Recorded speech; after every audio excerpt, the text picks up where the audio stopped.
Okay, so today I am going to start the consideration for high frequency transmission lines. Now, we have already studied and seen how the working of a transmission line and the voltage and current equations on transmission line, how the current and voltage, how the current flows on the transmission line and how the voltage is developed across transmission line. Now the question is, if I increase the frequency of the current or the frequency of the source, then how the transmission line will behave and what modification we have to do in the transmission line, what are the special effects that will happen if I increase the frequency of the transmission line. So the now we know very well that a transmission line consists of conductors and separated by a dielectric. So minimum two conductors are required. So two conductors, and it is separated by dielectric in between, and these conductors have losses which is taken care by R, resistance per unit length, and G, per unit length, shunt conductance.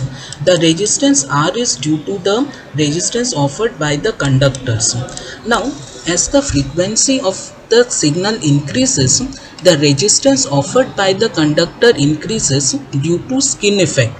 From skin effect, we know that the due to high resistance offered by the conductor with increasing frequency, the current generally resides on the surface of the conductor. It does not go inside the conductor, and if it does not go inside the conductor, then the cross section area decreases.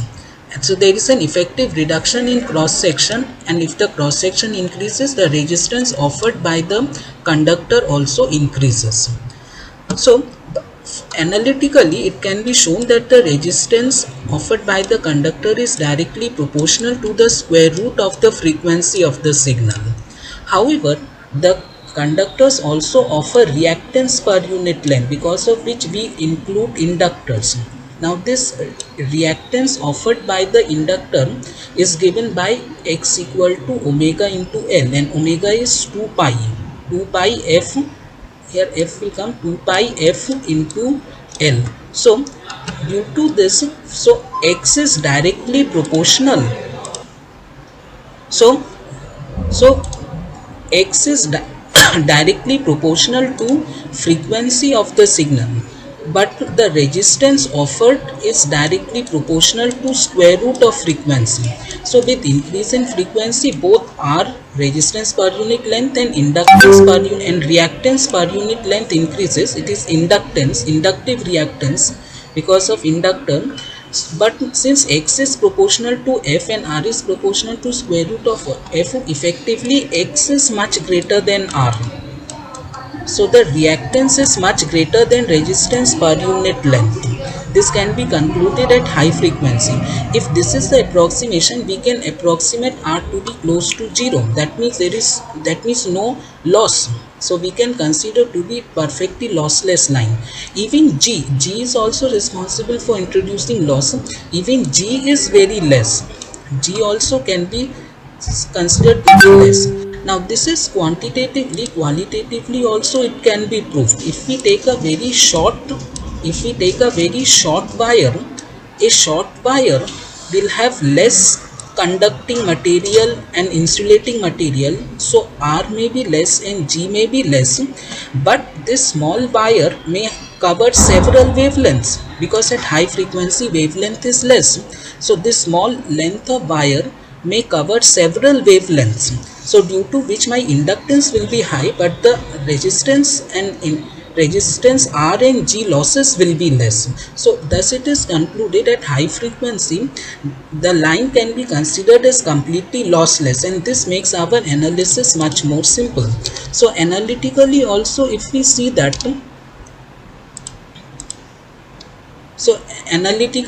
if we see that omega L is much greater than R, omega C is much greater than G, so the series impedance Z, R plus J omega L, can be approximated to be J omega L, and Y, that is the admittance, G plus J omega C, can be approximated as J omega C. So the characteristic impedance of the line, which is given by r plus j omega l by g plus j omega c, we can approximate it to be root over l by c. That means it is totally real. This is what we have seen, that so the characteristic impedance of a lossless line is completely real. Similarly, the propagation constant if is given by this, so we can more or less, now how we will approximate this. Actually the loss is accounted for by alpha, attenuation constant. So if it is a loss, so here we see that alpha accounts for the loss in the transmission line. So if I consider the line to be lossless, then in that case we will get alpha value as 0. Alpha value will come 0. Similar now, but however we are not supposed to take the value of 0 value of alpha. However, if we take the value of alpha to be 0, then this will become an ideal case. So we will take some small value of alpha.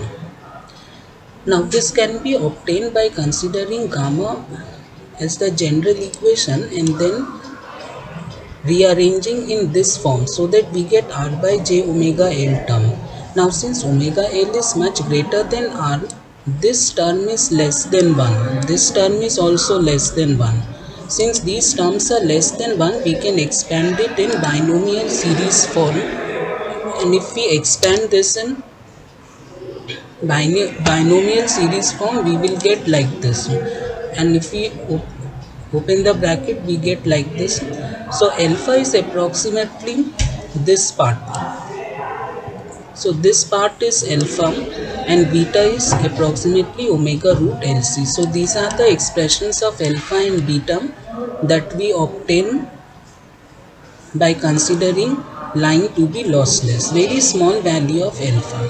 And if we consider very idealistic case, and this also we can make it 0. However, a small value of alpha appears to be more realistic. Thank you.